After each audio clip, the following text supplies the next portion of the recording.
Apollo 17 targets another geologically rich area of the moon. But this will be Project Apollo's final lunar landing. Budget cuts force NASA to scrub 3 more missions already scheduled. We were disappointed because they canceled 18, 19, and 20. We had the hardware. We had crews picked. And all it was operational money.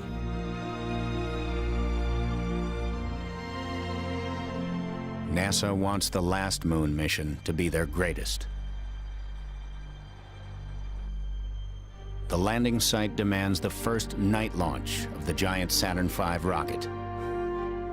On board, Ron Evans is command module pilot. Harrison Schmitt is NASA's first scientist in space. And the commander of Apollo 17 is Eugene Cernan, a veteran of Gemini 9 and Apollo 10. Apollo 17 was a real goal of mine. I knew before we launched that Apollo 17 was going to be the last flight to the moon, and I knew I would be the guy who make the final steps on the moon. There are a lot of people, I think, in positions of responsibility within NASA who, being the last flight, just wanted me to get back alive. More than 500,000 people come from all over the world to watch the final lunar launch. Roger, we're go for liftoff here, Captain.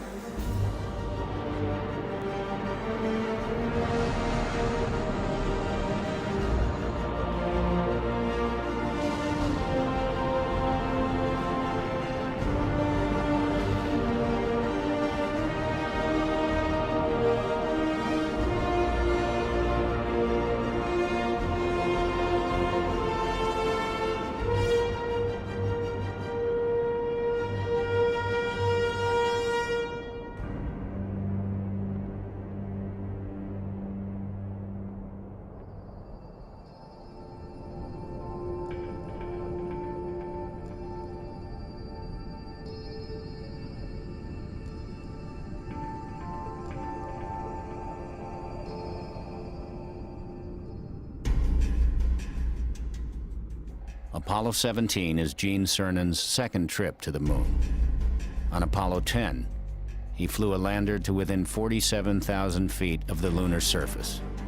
This time, he's cleared to land. I needed to go back on Apollo 17. I wanted to cover the last 47,000 feet.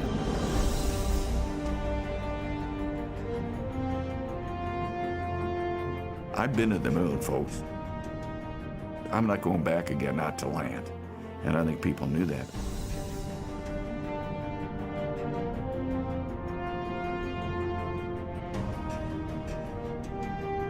Obviously, I was not going to do something dumb, but I was going to land. You're looking real good, Jim. Right down the line.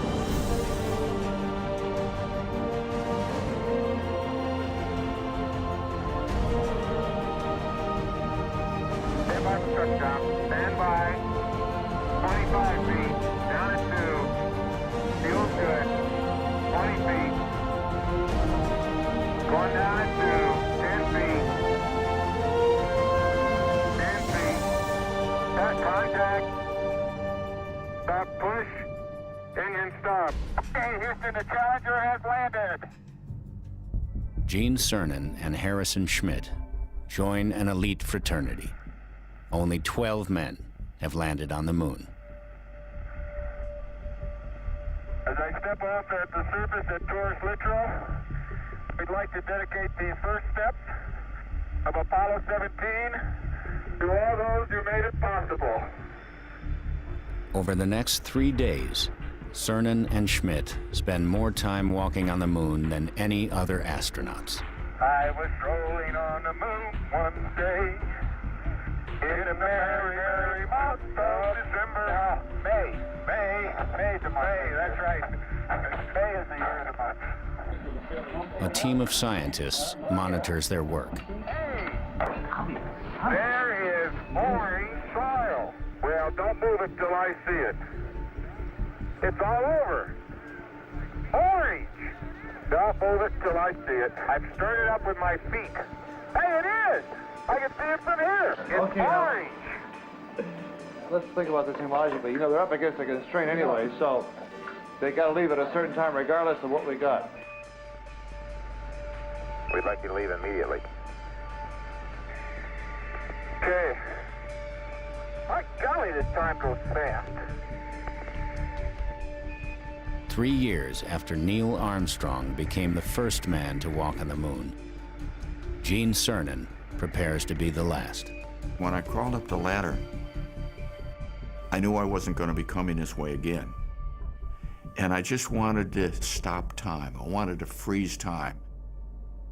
I want to take advantage of this moment. Okay, 1 minute, Houston. We're 50 seconds now, and we're go.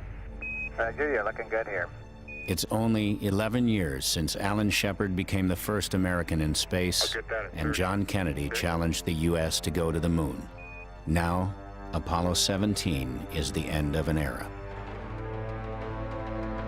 It's like a breaking off a love affair. You've had a marvelous time, but now it's time to bring that relationship to an end. 3, 2, 1, ignition. Burn away, Houston. Vector good. Next thought.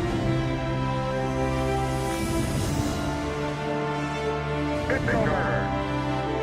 Yeah, good try.